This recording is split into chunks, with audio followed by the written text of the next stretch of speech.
کشمیریوں کو سیدھا ان کے سینوں پہ گولیاں ماری تو پوری دنیا میں مودی کا جو بھیانک چہرہ ہے وہ سامنے آیا. ان خواتین کی تصاویر دکھائیں, بچوں کی تصاویر دکھائیں جن کی آنکھوں کے اندر وہ شرے لگے تھے. جتنا بڑا محاذ بھارت نے کھولا ہے پاکستان کی, کوئی ایک ایسی پریس کانفرنس نہیں کی ابھی تک مودی نے. پاکستان کے آئین میں درج ہے کہ ہر 3 مہینے کے بعد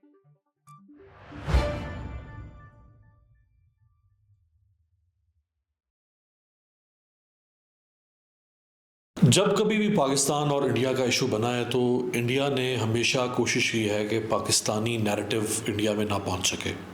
2016 میں جس وقت وانی کی شہادت ہوئی, برہان وانی کی, مقبوضہ کشمیر میں, اور مودی نے پیلٹ فائرنگ شروع کر دی, کشمیریوں کو سیدھا ان کے سینوں پہ گولیاں ماری, اور انٹرنیشنل میڈیا نے سب کچھ وہاں کے رپورٹ کیا. بی بی سی نے, الجزیرہ نے, ٹیلی گراف نے, دی گارڈین نے, سی این این نے. پاکستانی میڈیا کی تو ایکسیس وہاں تک نہیں تھی, پاکستانی میڈیا تو نہیں رپورٹ کر سکتا تھا, نہ کشمیر کے لوگ انڈیپینڈنٹلی بیچارے رپورٹ کر سکتے تھے. ان کو تو اٹھا لیتے ہیں, ان کے ساتھ تو وہاں ان کو تو آزادی حاصل نہیں ہے, وہ تو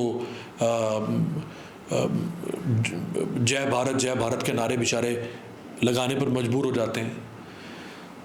تو جب انٹرنیشنل میڈیا نے رپورٹ کیا تو پوری دنیا میں مودی کا جو بھیانک چہرہ ہے وہ سامنے آیا کہ یہ اپنے شہریوں پر پیلٹ فائرنگ کر رہا ہے.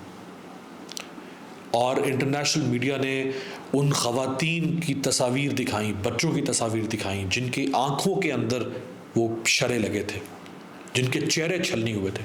یہ سب انٹرنیشنل میڈیا نے رپورٹ کیا.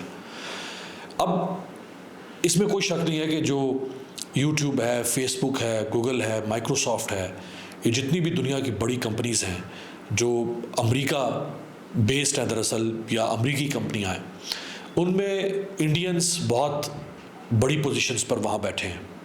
اور یہی وجہ ہے کہ آپ جب پاکستان سے بیٹھ کر بھی اگر کشمیر کے اوپر بات کریں, انڈیا کو کرٹیسائز کریں, ایون فلسطین کی بات کریں, غزہ کی بات کریں, تو آپ کے یوٹیوب چینل کو یا آپ کے فیس بک کو یا جو بھی آپ پلیٹ فارم استعمال کر رہے ہیں اس کو یا بلاک کر دیا جاتا ہے, سسپینڈ کر دیا جاتا ہے کہ جی کمیونٹی گائیڈ لائنس کی آپ خلاف ورزی کر رہے ہیں. تو اگر آج کے دور میں آپ کیا سمجھتے ہیں کہ اگر آپ نے یہاں سے 16 یوٹیوب چینلز بند کر دیے تو 16,000 اور چینلز ہیں وہ بھی بات کر رہے ہیں. اور پاکستانیوں نے جس طرح یکجہتی کا مظاہرہ کیا ہے, لندن سے لے کر, امریکہ سے لے کر اور پاکستان تک, اپنے جو ہمارے اپنے سیاسی اختلافات ہیں ان کو ایک طرف رکھتے ہوئے, آپ کو پتہ ہے آج سے 1 ہفتہ پہلے تک تو پاکستان میں ایک دوسرے کے خلاف لوگ ایک دوسرے پر جھپٹ رہے تھے, ایک دوسرے کو کے گلے کو نوچ رہے تھے. لیکن جو وہاں ہوا ہے اس نے پاکستانیوں کو بھی اکٹھا کر دیا, اور جو پاکستان کی فوج اور پاکستان کی اسٹیبلشمنٹ سے لوگوں کو شکوے تھے وہ شکوے بھی کچھ دیر کے لیے ختم ہو گئے, دور ہو گئے. تو ایسا نہیں ہے کہ اگر وہ 16 چینلز بند کر دیں گے تو یہاں کا میسج وہاں پہ نہیں جائے گا. اچھا, آپ کہتے ہیں کہ پاکستان نے حملہ کیا, پاکستان کے پرائم منسٹر نے آپ کو کھلی پیشکش کر دی جس کی چائنا نے بھی ابھی تائید کر دی ہے کہ آپ ثبوت سامنے رکھیں, یا آپ جوائنٹ انویسٹیگیشن کروا لیں, یا آپ پاکستانی انویسٹیگیٹرز کو شامل کرنا چاہتے ہیں کر لیں, پاکستان کو بتائیں کہ ہم کس طرح ان تحقیقات میں آپ کے ساتھ تعاون کر سکتے ہیں. اس سے بڑھ کر اور کیا ہو سکتا ہے؟ اس کو تو دنیا بھی انڈورس کرے گی. اور آپ یہی دیکھیں, یہی وجہ ہے کہ ابھی تک دنیا سے پاکستان کے خلاف کوئی ری ایکشن سامنے نہیں آیا. ہاں, دنیا میں کئی ملکوں نے اس واقعے کی مذمت ضرور کی ہے, انہوں نے بھارت اور بھارتی قوم کے ساتھ اظہار یکجہتی کیا. دہشت گردی کا واقعہ ہے, اس میں تو کوئی دو رائے نہیں ہے. لیکن ایسا نہیں ہے کہ دنیا کے مختلف ممالک نے پاکستان کے خلاف کوئی محاذ کھول دیا ہو.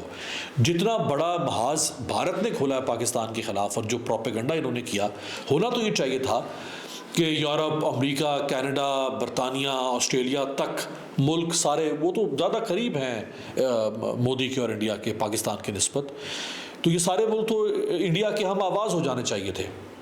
وہ سارے ملک کہہ رہے ہوتے ہیں کہ پاکستان اس میں ملوث ہے، پاکستان نے یہ واقعہ کیا ہے. کسی ایک ملک نے بھی دنیا سے یہ نہیں کہا کہ یہ واقعہ پاکستان نے کیا ہے اور ہم پاکستان کے خلاف یہ کرنے جا رہے ہیں انڈیا کے ساتھ ہونے والے واقعے کی وجہ سے. کسی ایک ملک نے بھی دنیا سے. یہ ہے اس بات کا ثبوت کہ مودی نے اور اس کے گودی میڈیا نے، جو کہ مودی کی گود میں بیٹھا ہے، اور وہاں کے جو سوشل میڈیا انفلوئنسرز ہیں، انہوں نے اس واقعے کو جس طرح ڈسپروپورشنیٹلی فلیئر اپ کیا. اب دیکھیں، ان کا ایک ایگزیکٹو ایڈیٹر ہے، ایک چینل 18 ہے اگر میں غلط نام نہیں لے رہا، یا چینل 92 ہے، سینئر جرنلسٹ ہے. اس نے ایک نوٹیفیکیشن شیئر کیا اپنے ٹویٹر اکاؤنٹ پہ، جس میں اس نے کہا کہ یہ پاکستان کے D G I S P R نے نوٹیفیکیشن ایشو کیا ہے کہ پاکستان کی فوج کے اندر بغاوت ہو رہی ہے. اور اس پہ اس نے جو D G I S P R کا نام لکھا ہوا ہے وہ کوئی جنرل فیصل کا نام لکھا ہوا ہے. یعنی بوکھلاہٹ کا یہ عالم ہے، اور ان کی فیک نیوز کا یہ حق کا یہ عالم ہے. یہ کہہ رہے ہیں کہ پاکستان سے کوئی فیک نیوز جائے گی. بھائی تمہارا اپنا میڈیا فیک نیوز پھیلا رہا ہے. ابھی پتہ چلا ہے کہ کوئی 250 ملین انڈین روپیز کا نقصان ہو رہا ہے ان کو روزانہ کی بنیاد پر، جو پاکستان نے ایئر اسپیس اپنی بند کی ہے.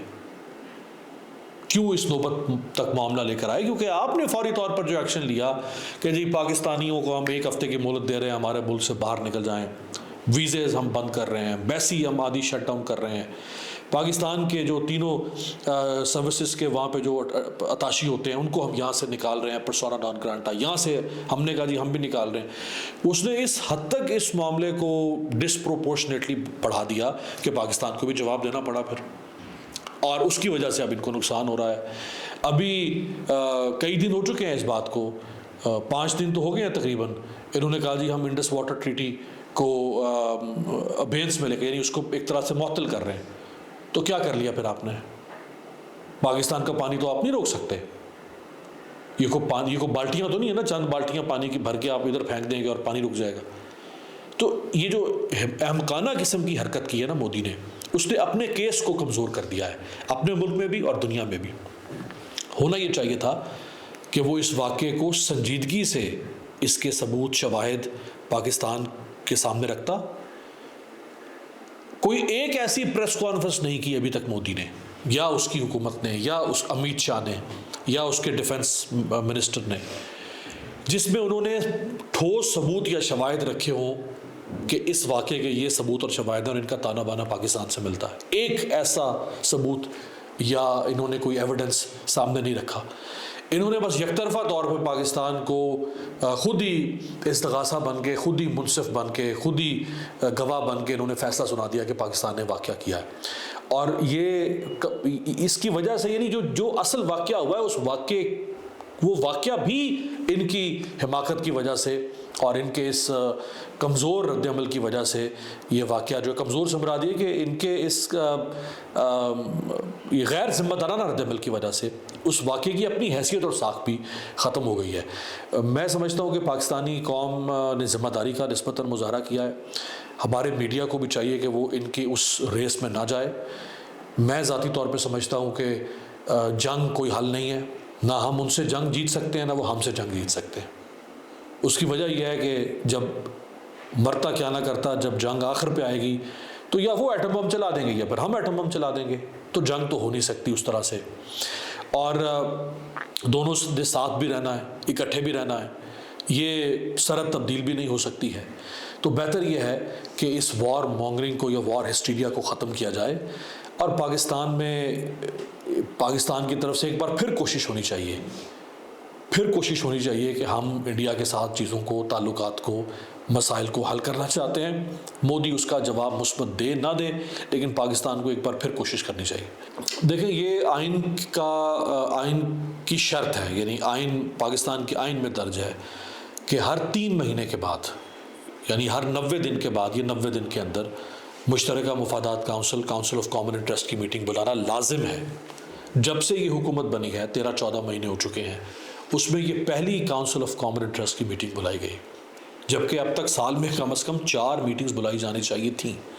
یہ بھی اس لیے بلائی گئی کیونکہ پیپلز پارٹی نے بہت زیادہ اس پہ دباؤ ڈالا، اور وہ پیپلز پارٹی نے جو نون لیگ کے خلاف اور اس حکومت کے خلاف جو تقریریں کی اور دھمکی دے دی کہ جی ہم حکومت چھوڑ دیں گے، نہروں کے معاملے پر، اس میں پھر مجبوراً ان کو سی سی آئی کی میٹنگ بلانا پڑی۔ یہ سی سی آئی کا پلیٹ فارم بنایا ہی آئین کی روح سے اس لیے گیا تھا کہ جو بین الصوبائی معاملات ہیں ان کو حل کرنے کے لیے ایک آئینی فورم ہونا چاہیے جہاں تمام صوبوں کے چیف منسٹرز یا ان کے نمائندے آ کے بیٹھیں اور ایک صوبہ دوسرے صوبے سے متعلق اپنی بات کر سکے یا صوبے وفاق سے متعلق اپنی بات کر سکے۔ اب چونکہ یہ وفاق کا پروجیکٹ تھا کہ جی ہم نے نہریں بنانی ہیں، یک طرفہ طور پہ انہوں نے شروع کیا، سندھ اس میں سب سے بڑا فریق بن کے سامنے آ گیا، تو اب ان کا حق تھا کہ وہ مشترکہ مفادات کونسل کی میٹنگ بلوانے کا مطالبہ کرتے۔ انہوں نے دباؤ میں آ کے بلائی، اور اب اصل پروجیکٹ تو یہ پاکستان کی اسٹیبلشمنٹ کا، نہریں اور یہ گرین انیشیٹو SIFC یہ سب پاکستان کی اسٹیبلشمنٹ کا پروجیکٹ ہے۔ اس پروجیکٹ کو پیپلز پارٹی کیسے روک سکتی ہے، یہ ہے اصل سوال۔ کیا پیپلز پارٹی، اور یا تو اسٹیبلشمنٹ خود اس سے وڈرا کر لے گی، ہاں ٹھیک ہے جی نہریں نہیں بنایا، کوئی مسئلہ نہیں ہے۔ اب اگر نہریں نہیں بنتی ہیں تو جو چولستان میں گرین انیشیٹو کے تحت جو ہزاروں لاکھوں ایکڑ زمین آباد کرنے کا منصوبہ ہے وہ کیسے ہوگا؟ اگر وہاں نہریں نہیں جائیں گی، پانی نہیں جائے گا تو زمینیں کیسے آباد ہوں گی؟ وہاں جو کارپوریٹ فارمنگ ہو سکتی ہے وہ کیسے ہوگی؟ جو لوگ وہاں پہ آ کے زمینیں لیں گے کانٹریکٹ پہ وہ کیسے کاشتکاری کریں گے؟ کیونکہ پانی پہنچانا تو ریاست کی ذمہ داری ہے، تبھی وہاں پہ کوئی فارمر آئے گا نا فارمنگ کرے گا۔ تو اب اسٹیبلشمنٹ کا اس پہ کیا موقف ہے وہ بھی بہرحال اب دیکھیں، آنے والے دنوں میں واضح ہوگا کہ پیپلز پارٹی پیچھے ہٹتی ہے یا اسٹیبلشمنٹ۔ نون لیگ کا اس میں کوئی وہ نہیں ہے، نون لیگ کو ذہن سے نکال دیں کہ نون لیگ کوئی اس میں چاہتی ہے کہ نہریں بنے یا نہ بنے، ٹھیک ہے بنے گی تو پنجاب میں نون لیگ کی حکومت ہے، پنجاب کو فائدہ ہوگا، پنجاب کے لوگوں کو خوشحالی آئے گی، پنجاب کی زراعت بہتر ہوگی، ان کو فائدہ ہوگا۔ لیکن اصل جو یہ مقصد ہے وہ اسٹیبلشمنٹ کا ہے۔ تو اب CCI کی میٹنگ کے بعد دیکھتے ہیں اس کا جو اعلامیہ آتا ہے اس میں کیا چیزیں سامنے آتی ہیں۔